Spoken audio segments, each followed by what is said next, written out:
kang mas murut ing langit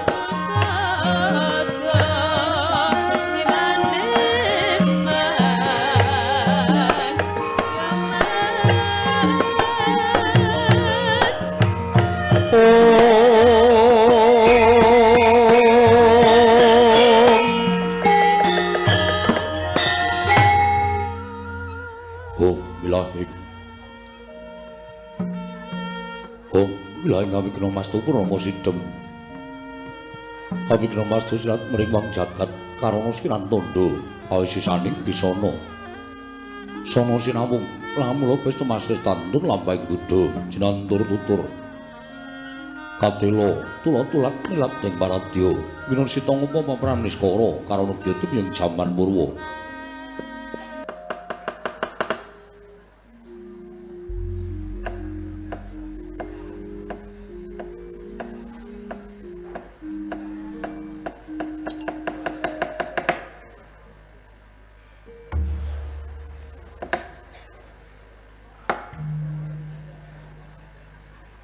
Dadian kala Ludra Mas Patik Raja Dewaku.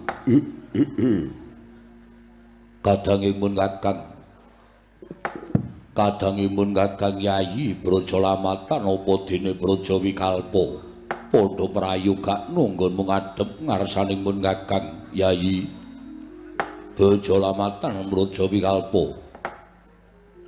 Kawula nuwun Kakang Adipati sampun boten kirang prayogi piswanipun ingkang rayipun Brajalamatan namung kepareng kula ngaturaken sembah sumengkeming pangabekti kula kunjuk sandhap padha paduka Kakang Adipati Brajadenta.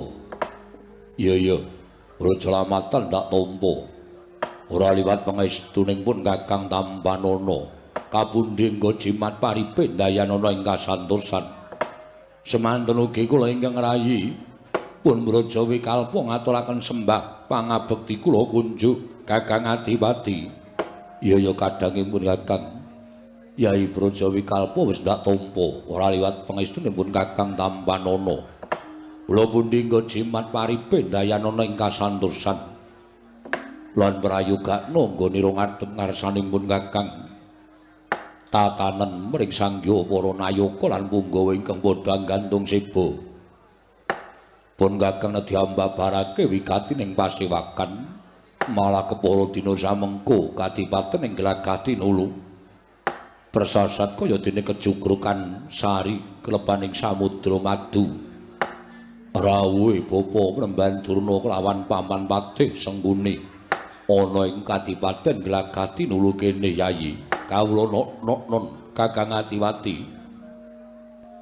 Mugi keparengan dangu dhateng rawuhipun priyagung kekalih sedaya para wadyabala lan para nayaka boten wonten ingkang wantun mrengkang saking pernatan saha tansah estu padha dawuh paduka Kakang Adipati Brajadenta Braja Wikalpa. Iya kasinggihan mekaten prayoga nunggon mung adhep sampun boten kirang prayogi piswanipun ingkang rayipun Braja Wikalpa.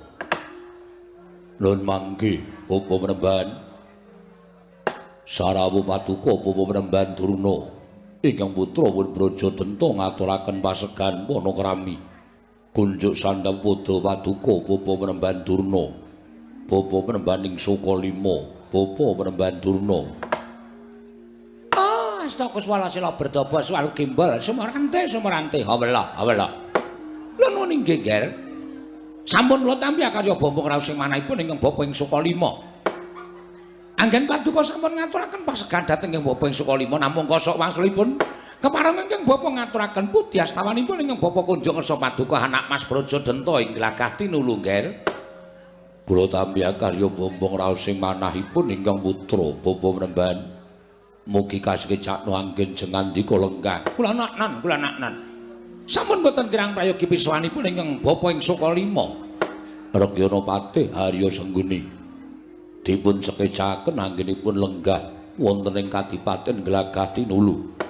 Inggih anak Mas Brajadenta. Sampun boten kirang prayogi piswanipun ingkang abdi ing kepatihan. Namung derenan sampunipun kepareng kula ngaturaken salam taklim kula kunjuk ngersanipun Paduka Nak Mas Brajadenta. Kula tampi hakarya bombong raos sing manahipun ingkang putra ing glagah tinulu. Rekyana Pati. Mugi kasekecak wanggen jengan dika lenggah. Kawula nok sampun boten kirang prayogi. Pisuwanipun ingkang bapa ing kepatihan nggih. Bapa Penembahan. Tuwin Paman Harya Sengguni. Dadosaken kejut raos sing manahipun ingkang putra pun Brajadenta. Janur gunung kadingaren teka bapa Mrembandana rawuh wonten ing Kadipaten Glagah Tinulu. Mongko boten tecala ingkang saderengipun upami alit tutusan Cantrik Sukalima utawi Nayaka Ngastina. Agengipun samangke paduka cecala ingkang saderengipun kula nedya angrakit Arata kinarya methuk paduka bapa Mrembandana miwah Rekyana Patih Harya Sengguni. Saha nyawisaken Hermawar kinarya miji piyampianipun pepunden kula kekalih. Kinarya tandha bektinipun ingkang putra pun Brajadenta dhateng bapa Durna Tuwin Paman Sengguni ingkang sampun kepareng rawuh wonten ing Kadipaten Glagah Tinulu Penembahan. Oh, lole. Matur sembah nuwun tanpa pepindhan. Nadyan nembe kawiyos sing pangandikan kemawon persasat sampun tumplak punjen sinundul puyuh. Manahipun ingkang bapa ing Sukalima, nggih. Namung semantena nadyan ingkang bapa menika awis-awis sowan dhateng Kadipaten ing Glagah Tinulu nanging nuwun sewu lho tumrap ingkang bapa ing Sukalima pangrengkuh kula jengandika sak keluarga menika ten prabéda kados dene anak kula piyambak. Mila sampun ngantos paduka benten-bentenaken antawisipun Sukalima wiwah Glagah Tinulu. Nggih, matur sembah nuwun. Mila mboten sisah mawi tata upacara kaprajan ing kados mekaten menika kala wau. Manahipun ing bapa Sukalima sampun bombong dene kula katampi sowan wonten ing Glagah Tinulu mriki. Ngaturaken panuwun ingkang tanpa pepindhan Bapa Penembahan. Ingkang saklajengipun kepareng kula badhe nyuwun dawuh. Menggah menapa ta wigatosipun dene jengandika rawuh wonten ing Kadipaten Glagah Tinulu. Menawi kepareng kawedharing kathah tumunten kababarna. Nanging menawi wadi tumraping para kadang sentana monggo kula dherekaken manjing salebeting Kadipaten pepanggihan catur netra kelawan ingkang putra pun Brajadenta Penembahan. Oh inggih matur sembah nuwun. Nyatanipun kula menika jejeripun tiyang sepuh sampun satrepipun menawi kula menika tuwi dhateng kawijenganipun kadang-kadang braja ing sami mapan wonten ing Kadipaten Glagah Tinulu mriki nggih. Matur sembah nuwun. Sampun kinten kula menika tiyang sepuh ingkang boten mangertos dhateng kawontenanipun anak-anak kula ingkang sami mapan wonten ing Glagah Tinulu mriki. Mila dinten samangke menika kula nglonggaraken wekdal tuwi dhateng kalujenganipun Nak Mas Brajadenta sak kadang-kadeyan. Pangestu paduka Bapa Penembahan sedaya manggih raharja niring sambikala Bapa Penembahan. Oh inggih syukur menawi ngaten ndadosaken suka marwata suta manahipun ingkang Bapa ing Sukalima. Ingkang saklajengipun nah dene tungkap ingkang angka kalih estunipun sowan kula menika namung badhe nyatakaken dhateng pekabaran ing sampun bineta mbok bakul sinambi wara pawarta binandhunging karna jagat menika persasat kebrebeken dhateng ngumandhangipun kabar menika kala wau. Kabar menapa Bapak Penembahan?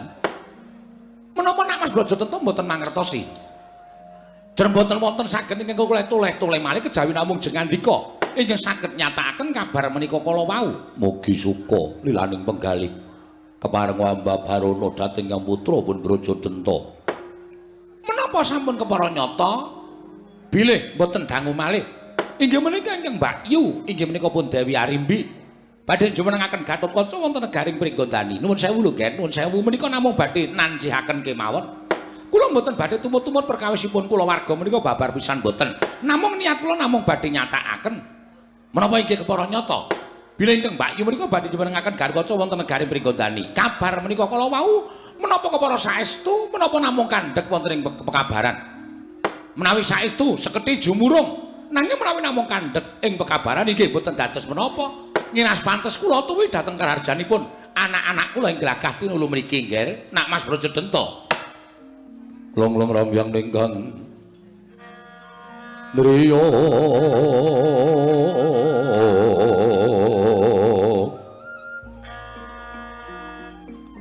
Rewang Candra katawengan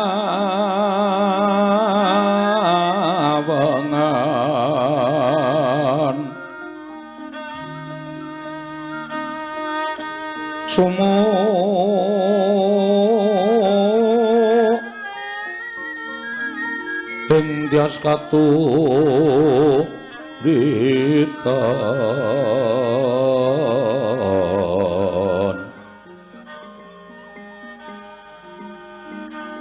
limut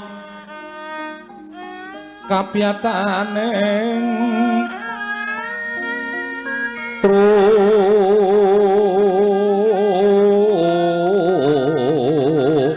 ujit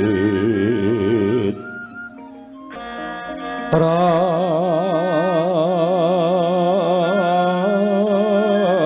remendri ya ma nawum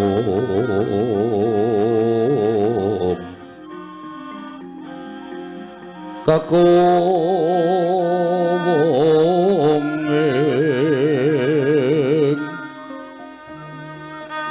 kakung wang wisesa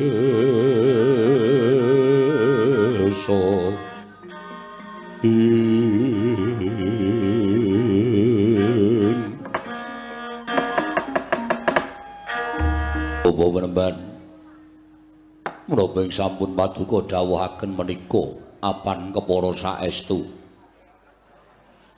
bilih boten dangu malih Kakang Mbok Ayu Arimbi badhe njenengaken anak kula pun Gatotkaca wonten ing negaring Pringgondani supados sakmangke para kawula ing Pringgondani pikantuk pengayoman saha wonten ingkang mangku dhateng kawontenanipun kawula sak negaring Pringgondani Bapak penemban kabar ingkang sampun sumebar menika kepara saestu lan kepara leres boten dangu malih negari Pringgondani badhe pikantuk pengayoman inggih menika pun anak kula Gatotkaca penemban dadi sedaya menika leres iya saestu lakar kaleresan mekaten oh inggih syukur-syukur nger ateges menapa ing sampun sumebar wonten ing jagat menika sampun kepara nyata bilih Gatotkaca badhe jumeneng nata wonten ing Pringgondani inggih Bapak penemban lah sakmenika kula badhe nyuwun priksa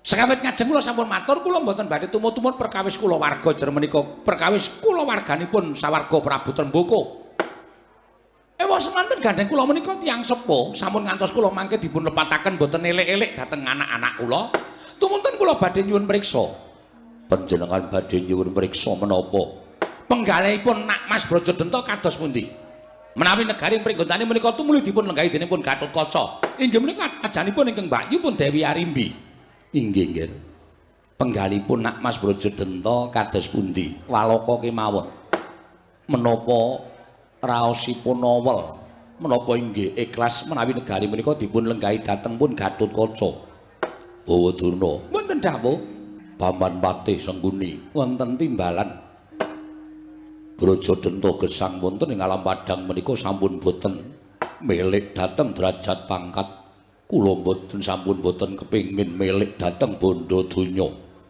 kula mapan wonten ing glagah tinulu menika sampun kebak ing kabagyan tuwin kraos ayem miwah jenjem syukur bagi menawi negari Pringgondani menika wonten ingkang lenggahi ateges kawula Pringgondani ingkang dangu tinilar pepundhenipun inggih menika Kakang Prabu Arimba samangke badhe pikantuk pepayung inggih menika pun Gatotkaca mila napa iki dipun kersakaken dening Kakang Mbok Ayu Arimbi menika kula namung jumurung ndederek lan ikhlas lahir batos kula mboten badhe wonten raos awel sarta anggrundel menawi negari Pringgondani lenggan dening anak kula pun Gatotkaca mekaten Bapak Durna oh inggih menika leres tegesipun dening Nak Mas Brajadenta menika netepi dhateng jiwanipun tiyang sepuh ing kedah ngawon dhateng ingkang enem inggih Bapak penemban namung nuwun sewu nggih nuwun sewu menapa cak-cakan ngaten menika sampun leres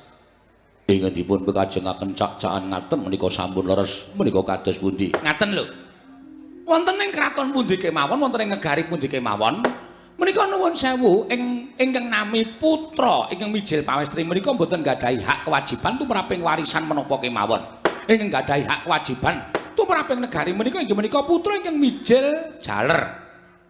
Langkung-langkung putra ingkang mijil jaler pambayun. Mongko nak Mas Arimbodo nalika semanten dereng kagungan putra. Sampun surut wonten ing kasedan jati. Tumunten ingkang kedah nglajengaken menika inggih mboten kok sinten-sinten nanging kedah rayinipun ingkang mijil jaler. Inggih. Ateges ingkang kedah gadhampar negari Pringgondani menika sanes kok Gatotkaca. Nanging panjenengan nuwun sewu lho menika mboten tumut-tumut mboten. Namung leresaken dhateng pranataning kraton ingkang sampun dipun serat dening para pujangga nalika semanten lan ingga sakmangke tasih dipun tetepi dening para priyayi luhur ing sami lenggah wonten ing negari. Inggih, apa menemban. Mila sange menika niat kula menika namung ngleresaken, sampun ngantos negari Pringgondani menika dipun cacat, dipun cecedo, dipun raosi dening piyantun kathah. Lho, sing dadi ratu kok Gatotkaca, kok dudu Brajadenta. Lho, menika mangke tertentu badhe timbul wonten ing satengah-tengahing masyarakat. Nggih. Menika saestu nggih. Tuwa tandha pitaken para kawula ing kudune marisi tumraping negara Pringgondani iki dudu kok Gatotkaca. Gatotkaca ki anake Dewi Arimbi. Arimbi kuwi ora duwe hak tumraping negara Pringgondani. Ning kok Gatotkaca sing lungguh keprabon ing Pringgondani. Terus Brajadenta, Brajamusti menika nuwun sewu badhe kebagian menapa cepi kula nyuwun prisa. Nuwun sewu lho nggih menika mboten kok tumut-tumut namung leresaken. Napa sing dikendikake Kakang Durna menika leres. Ingkang nami negari kula menika patih. Menika sampun sinerat dening para pinter. Inggih menika putra jaler ingkang ngukup negaring Pringgondani. Lho nuwun sewu lho nggih. Pringgondani kaliyan Ngastina menika irip-iriban. Wiyaripun ugi meh sami, kuncaranipun ugi meh sami. Kenging menapa paduka ngiklasaken negari menika dhateng pun Gatotkaca. Menika sami kemawon panjenengan menika ngiklasaken warisanipun tiyang sepuh dhateng tiyang sanes. Monggo Gatotkaca menika nuwun sewu tasih muda tumaruna. Gatotkaca menika tasih enem. Ya bener wong enem menika sak menika kathah ingkang pinter. Ning bab pengalaman kawon kalian ingkang sepuh. Monggo wong dadi ratu menika mboten gampil. Kudu pinter, kudu pengalaman. Monggo Gatotkaca durung pengalaman dadi ratu. Kula kinten menawi mangke ngasta bawat pemerintah negari Pringgondani, ngasta kendho kencenging pernatan negari Pringgondani badhe tumpangsa warsa ideping tekad anggenipun minangka dados Nalendra, wekasan sak mangke nyengsarakaken piyantun kathah. Lho menika dipun menggali nggih. Menapa panjenengan badhe remen nek kawula sak negara Pringgondani, kawulanipun ing Rama Prabu Trembaka menika gesangipun badhe nungsang puyang gudel bingung numbuk bentus awit gadahi sawijining Nalendra ingkang boten saged minangka dados pengayom lan boten saged mangku dhateng sagung kawula dasih negari Pringgondani mekater. Alon-alon bae Kakang Durna. Ketrikel ilate. Menika kedah dipun penggalih. Sampun ngantos panjenengan gampil. Lho, nuwun sewu lho, Ger, nuwun sewu menika. Pringgondani menika wiyar. Ketingalipun ciut ning wiyar. Inggih. Menawi dipun traju Pringgondani kaliyan Ngastina menika sami wiyaripun sami, muktinipun inggih sami kacariyos. Nadyan nalika semanten kula menika dereng prapteng tanah Jawi, kula tasih wonten ing ngatas angin. Nggih. Kula tasih wonten negari ngatas angin, nek kula sampun ngertos kondhangipun bilih negari Pringgondani lan Ngastina menika sami-sami kuncaranipun, sami-sami bab kesugihanipun, wiyaring jajan ugi sami antawisipun Pringgondani lan Ngastina.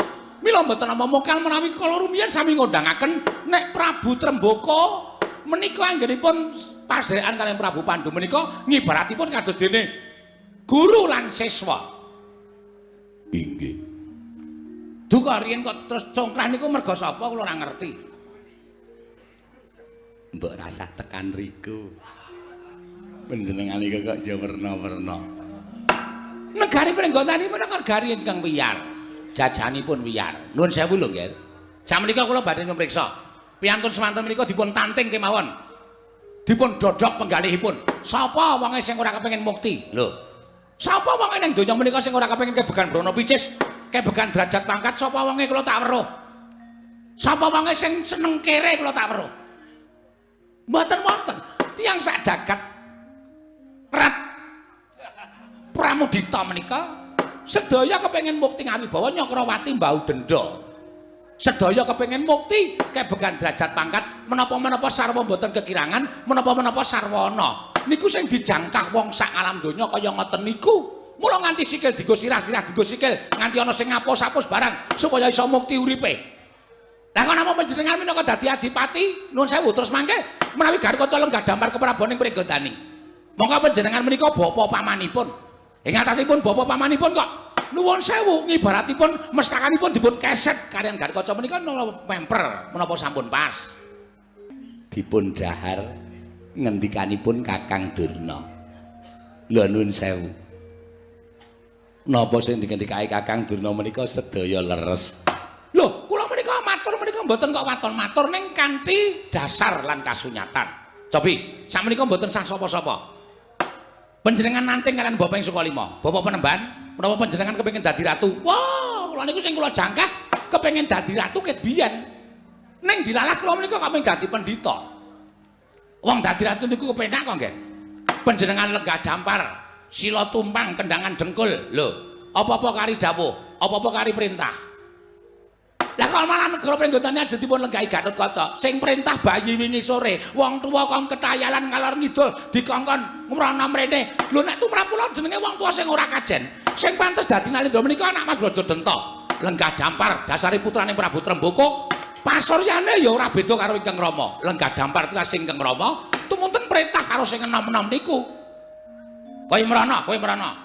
Aku gaweke kopi lan sak piturute. Ngaten? Aku jupukno sik kae. Awas nek tok disiki. Ngaten menika.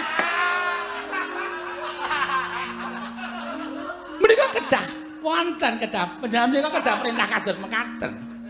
Lah kok panjenengan piyai sepuh kok ming deg-degku nang isore Gatotkaca. Gatotkaca menika bayi wingi sore, tur Gatotkaca menika anake Arimbi. Sing jeneng Putranata mijil pawestri menika nuwun sewu. Wong wedok menika mboten gadhah hak warisan tumrap menapa-menapa. Wong wedok menika ning omah isane ya mung asa-asa umbah-umbah karo mlumah. Ngaten? Iwa dene rasane meneh mengkurep. Engko to Kang Ben. Sakarepku kok tambah rasa dadak ngeleki kula. Ngaten? Lah kok panjenengan mung trima dadi nuwun sewu arep dadekke pate. Ah, nek cara kula pate menika pangkat napa? Lho, sampeyan ngece kula. Nuwun sewu niki menggo conto. Oh iya. Pate menika pangkat wong nomor 2 wonten negara niki pangkat apa? Nuwun sewu, ing atase pate menika tumrap kula nek karo Pujangganing Nata menika dhuwur Pujangganing Nata. Menawi dipun tonton pancen muncer Pate Sengkuni ning jane muncer Begawan Durna. Lawan kono muncer. Lho, napa-napa anak Prabu Durna menika nek tetarosan kaliyan kula mboten ketarosan kali Pate. Pate niku kewajibane mranata para kawula, mranata para prajurit, mranata para nayaka. Ning nek Begawan Durna, kula niku dikanggokke napa-napa. Kula niku teng negara Ngastina nek ora ana Begawan Durna, kaya ngapa kanane Ngastina. Kok sampeyan mung trima dadi Pate? Oh, nek cara kula asor derajate asor. Nuwun sewu, Ger. Negari ingkang mekaten menika kala wau, negari ingkang sugihipun mekaten menika kala wau lho terus sok glokok dipek Garkaca. Tur Garkaca kekecap bondo, kekecap derajat pangkat. Lanjut Garkaca kuwi sapa kula tak takon? Gatotkaca menika sinten? Niku bayi kok njur ming nemumu. Mangka niku kagungane ing Rama Prabu Tremboko, kok terus meh ditampa karo Garkaca. Tampa apa? Meh ditemumu. Yo anggepe piye kula tak takon? Bondo semene akeh kok meh ditemu. Nemu kethok, tengok-tengok nemu kethok, lintang-lintang nemu gang. Ngoten niku mboten pas. Mboten sae, Ger. Kedahipun panjenengan tumindak, menawi mboten tumindak, wah menika mangke negari menika mboten badhe saged dadosanipun. Gatotkaca ingkang badhe ngukup kemenangan panjenengan sak sederek klebu sinten menika? Sik kembar menika sinten ya? Brajalamatan, Brajalamatan Braja Wikarwa menika mungkin njuk turan apa coba? Menika rayi panjenengan. Sedangkan panjenengan menika terima dados pate. Lajeng menika pikantuk menapa? Kula badhe nyuwun prisa. Brajalamatan Braja Wikarwa iki entuk apa? Ora entuk apa-apa, ora entuk negara, ora entuk kadipaten, ora entuk papan. Sami nderek panjenengan. Ya nek panjenengan menika nuwun sewu lono gesang wonten ing alam padang. Nek panjenengan boten nonton terus niki ora duwe hak napa-napa, Gatotkaca terus ketok kamurkane. Brajalamatan basa pikaluwa minggat sing duwe glagah tinulis mati. Lho, pundi-pundi kok dikuasai, pundi-pundi kok dijeki menika nuwun sewu napa sae, napa leres. Lah nek tumat kula, cara kula mumpung isih padang rebulane, isih jembar kalangane, Gatotkaca urung kelakon dadi ratu. Wiwit dinten menika panjenengan kudu iso mbudidaya jugarke Gatotkaca dadi ratu wonten negari Pringgondani. Menika nek cara kula. Dek, kok sepi? Kurang semangat, Mbok. Sampeyan kurang semangat. Ling ngendika sing mentes tenan, mengke men malik paningale nak Mas Brodjodenta. Ger. Kedatipun penggalih, Ger. Menawi panjenengan tumunten badhe maringaken negari menika dhateng Gatotkaca, nek cara kula menika mboten sae lan menika mboten leres. Negari Pringgondani kedatipun rebut kanthi sarana pecahin dada mudrate ludira. Nek cara kula wong kepengin mukti iki kudu tegel nyingkirke sedulur, kudu tegel nyingkirke kanca. Nek sedulur ngagro-agro kamukten, nek cara kula disingkirke. Apa meneh anak? Anak menika namung menapa? Tur dudu anak sampeyan piyambak. Anake Dewi Arimbi, dudu putra panjenengan. Disingkirke mboten apa-apa. Negari Pringgondani pun kekahi, Ger. Aduh. Orasi kula mboten mandi to. Luwih semangat melih, luwih. Sing cetha. Kula padoske son titem napa? Menika nggih, kedahipun panjenengan kados mekaten. Namung kendel kemawon kados mekaten niku mboten badhe rampung perkawisipun, Ger. Nak Mas Brodjodenta. Sumangkah anggro sesumbar lendo bumi kunjing ku maludo kundur ketup.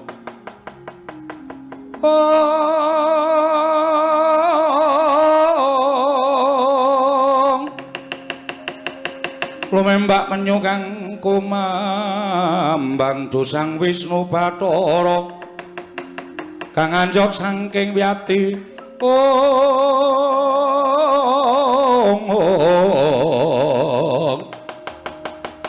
kang anjok saking wiyati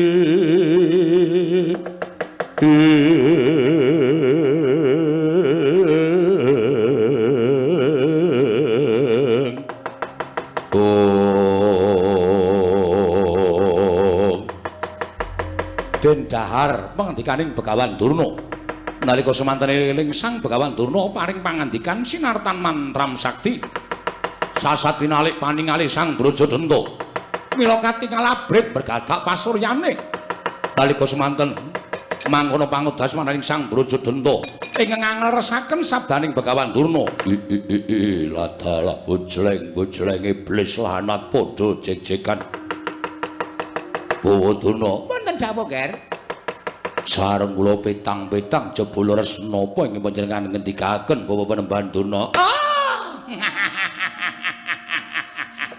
ali loco Demate pripun mang tonton pitados boten kalih kekuatan kula nggih Nak Mas Brodjodenta samenika sampun malik paningalipun Nak Mas Brodjodenta sampun sadar sampun emut dhateng Purwoduksina tegesipun piyambakipun boten badhe ngiklasaken negari Pringgondani menika dhateng pun Gatotkaca jumbuh kalian menapa ingkang kula beto kalian panjenengan saking negari Ngastina. Aduh Jan.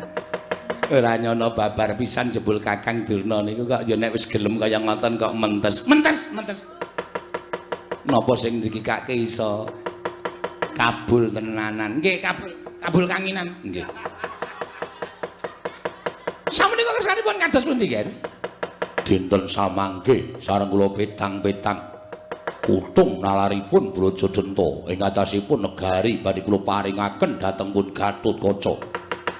Monggo Gatotkaca menika mboten nggadhahi kewajiban tumraping negari ing Pringgondani. Leres. Bayi wingi sore karep dakah-dakah. Bayi wingi sore arep gedang kerang sila tumpang ning dampar kencana terus wong tuwa dienggo kesek jirahe. Lho, bayi model apa itu? Model pripun kula tak takon?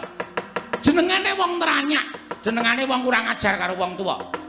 Sing gerang isih urip kok dakah-dakah lugu dampar. Ora pantes urip Gatotkaca menika. Nggih, menika cocok, nggih. Menika cocok. Napa sing ngendikake Kakang Durna menika kula mathuk lan kula gathuk. Oh Durna. Mboten dawuh. Kula aturi nekseni. Wiwit dinten menika kula mboten badhe sarujuk kaliyan pemanggipun Kakang Mbok Ayu Arimbi. Malah sinten kemawon ingkang badhe jumurung dhateng kersanipun Kakang Mbok Ayu Arimbi. Tetep menika kula anggep mengsah kula bawa penemban. Laras dinggo mungsuh kemawon.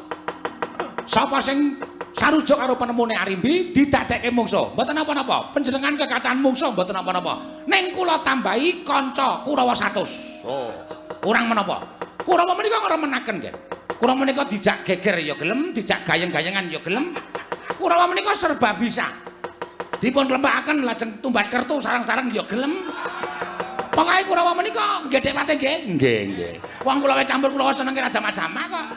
Nggih. Leres ngendikanipun Kakang Prembanduna.